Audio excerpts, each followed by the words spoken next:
बोलो जयकारा बोल मेरे श्री गुरु महाराज की जय। श्री अमर ज्योति दर्शन श्री सतगुरुदेव जी महाराज जी श्री तृतीय पातशाही जी से मिलन। आध्यात्म पथ पर सृष्टि के आध्यात्मिक संबंध केवल तत्ववेता आत्मवेता ही जानते हैं। समय समय पर दूर का संदेश सुनाने, सत्य मार्ग का बोध कराने एवं परमात्मा से एकाकार का पथ सुझाने के लिए नित्य एवं निमित्त अवतार धरा पर आते हैं। ऐसी अवतारी विभूतियां जन्म से ही सर्वगुण संपन्न होती हैं। यहाँ धरती पर वे मानव रूप के आदर्श स्थापित करने हेतु कार्य करते हैं। देह के पूरक आत्मनिष्ठ का संबंध पूर्ण करने हेतु ऐसा दर्शाते हैं मानो एक दूसरे को मिलने को आतुर हो। अंतर मन में खुशी अपूर्व दे रही मानो यह पैगाम, मिल गया अब असली ठिकाना, पाया दिल ने है विश्राम।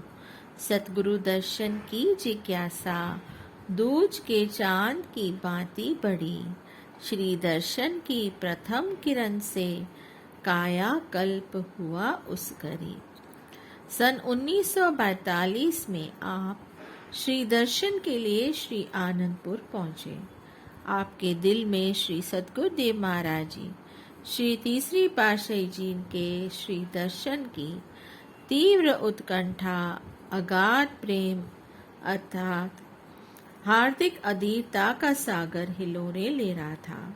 श्री सतगुरुदेव महाराज जी ने आपको निहारते ही पहचान लिया। आपके देह के पूरक को पाकर हर्षित हो गए।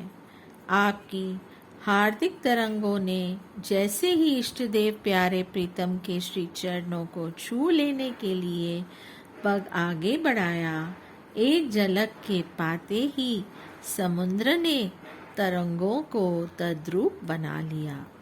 श्री सतगुरुदेव महाराज जी ने आपको अपने सम्मुख बिठाकर सुरत शब्द योग अर्थात अजपा जाप, सहज समाधि व अनाहत ध्वनि की युक्तियां बतलाईं। आप दिव्य अलौकिक आभा को निहारते ही श्री सतगुरुदेव जी के ध्यान में लीन हो गए। आपने उस समय अमर ज्योति के प्रखर प्रकाश को समाहित कर आत्म अनुभूति की। श्री सतगुरुदेव महाराज जी ने गुरु दीक्षा में पूर्णता प्राप्त करने की रीति को पूर्ण किया तो आपने योग्य एवं अधिकारी शिष्य के समान उसको ग्रहण किया। आपकी प्रसन्नता का ठिकाना न था। दरिया सतगुरु कृपा कर शब्द लगाया एक, लागत ही चेतन भया नेत्र खुला अनेक। दरिया बान सतगुरुदेव का कोई झेले सूर सदीर, लागत ही व्यापे सही रोम रोम में पीर। अर्थात श्री सतगुरुदेव महाराज जी ने कृपा दृष्टि कर शब्द की चोट लगाई तो एकदम ही रोम रोम में चैतन्य स्वरूप के दर्शन हो गए और दिव्य दृष्टि खुल गई। परंतु ऐसा तभी होता है जब शिष्य भी पूर्ण हो, उनकी कृपा दृष्टि को समाहित कर उसमें एकाकार होने की शक्ति हो। ऐसी शक्ति और कृपा के अधिकारी पूर्ण पुरुष ही होते हैं जो केवल आदर्श स्थापित करने के लिए नियम पालन करना आवश्यक समझते हैं। वे स्वयं में पूर्ण होते हैं। आप भी उसी आदर्श को स्थापित कर रहे थे। श्री सतगुरुदेव महाराज जी को प्राप्त कर आपने अपूर्व आनंद अनुभव किया।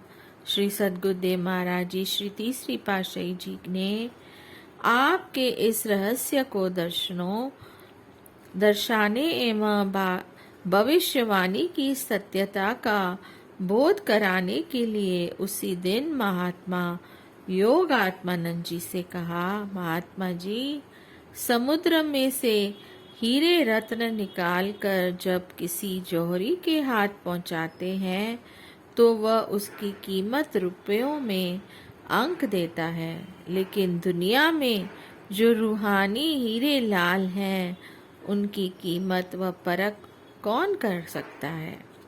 महात्मा जी ने उत्तर दिया, श्री गुरुमा जी, दुनिया में जो परमार्थ भक्ति ज्ञान वैराग्य से पूर्ण अपने इष्ट देव की भक्ति में लगे हुए हैं वही हीरे लाल हैं।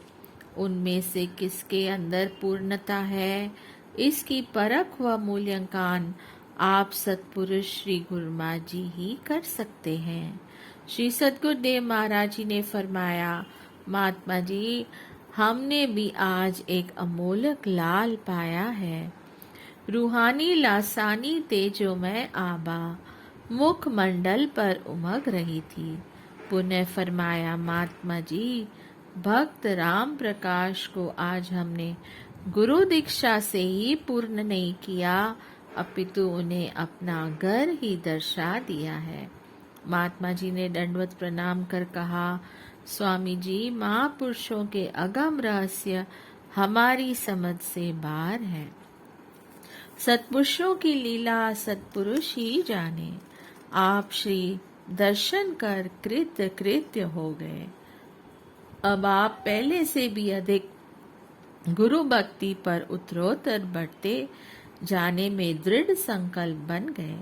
रायपुर कला में वापस लौटे तो अत्यधिक समय गंदोवाल आश्रम में बिताने लगे। वर्ष में एक बार पुण्य 2 बार श्री आनंदपुर जाते, वहां दिलोजान से सेवा में जुट जाते, श्री दर्शन का अमृत पीते हुए न अगाते। आप बार बार श्री चरणों में विनय करते कि पूर्ण शरणागति की कृपा करें। आंखें मूंद श्री गुरुमा जी ध्यान विभोर हो फरमाते कि घर आपका है, अभी कुछ समय आते जाते रहो। इसमें क्या रहस्य था? वे अपने शिष्य को पूर्णता दिखाना चाहते थे, वे ही जाने। नित्य निमित्त संत रूप में दर्शन साकार करते हैं। लीला अपरंपार है इनकी, निज भक्तों को सरसाते हैं। दिल से दिल का जुड़ा है नाता, हर युग में ही दर्शाते हैं। भगवान भक्त के वश में है, प्रेम में बन चले आते हैं। धन्य है प्रेमी भक्त प्रभु को सदा रिझाते हैं। प्रभु की दिव्य लीलाओं को हृदय मंदिर में बसाते हैं। पिताश्री का आदेश पालन। सन 1945 में आपके पिताजी ने कहा कि हम तीर्थ यात्रा करना चाहते हैं, आप हमारे साथ चलें। आपने पिताजी की आज्ञा शिरोधार्य की और उनके साथ चल दिए। पहला पड़ाव काशी में था। काशी में अधिकतर मंदिर शिवजी के हैं। काशी विश्वनाथ मंदिर अत्यधिक विख्यात पूजा स्थल है। आप पिताजी के साथ प्रातः जाते और गुरु शब्द के ध्यान में लीन हो जाते। मंदिर में पूजा अर्चना जैसे भी पिताजी कहें कर लेते, परंतु रोम रोम में श्री सतगुरुदेव महाराज जी के दर्शन बस चुके थे। आप सब में उसी छवि को निहारते। काशी में रहने वाला और भगवान शिव पर पूर्ण आस्था रखने वाला एक भक्त था। वह प्रातः नित्य नियम से मंदिर में शिवलिंग पर जल चढ़ाने आता था। आपको वहां समीप बैठे देखकर उसकी आत्मा प्रफुल्लित होती और ध्यान आपकी ओर खींच जाता। रात्रि समय उसके मन में ख्याल आया कि सद्ग्रंथ एवं संतों की वाणियों में प्राय पड़ा सुना जाता है कि गुरु ब्रह्मा गुरु विष्णु गुरुदेवो महेश्वर गुरु साक्षात परब्रह्म तस्मै श्री गुरुवे नमः। अर्थात गुरु ही ब्रह्मा है, गुरु ही विष्णु है, गुरु शिव जी हैं, गुरु साक्षात परमात्मा का स्वरूप है। गुरु के बिना मनुष्य अधूरा है।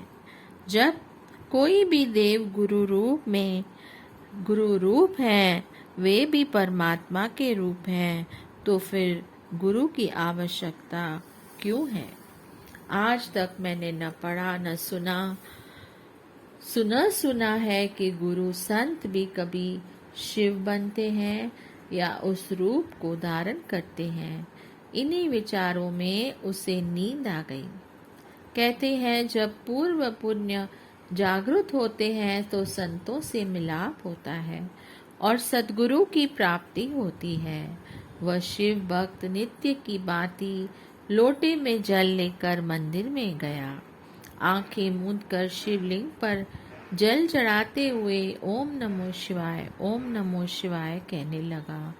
उस समय उसने ध्यान में यह देखा कि आप सामने बैठे मुस्कुरा रहे थे और वह शिवलिंग पर ही जल चढ़ा रहा है।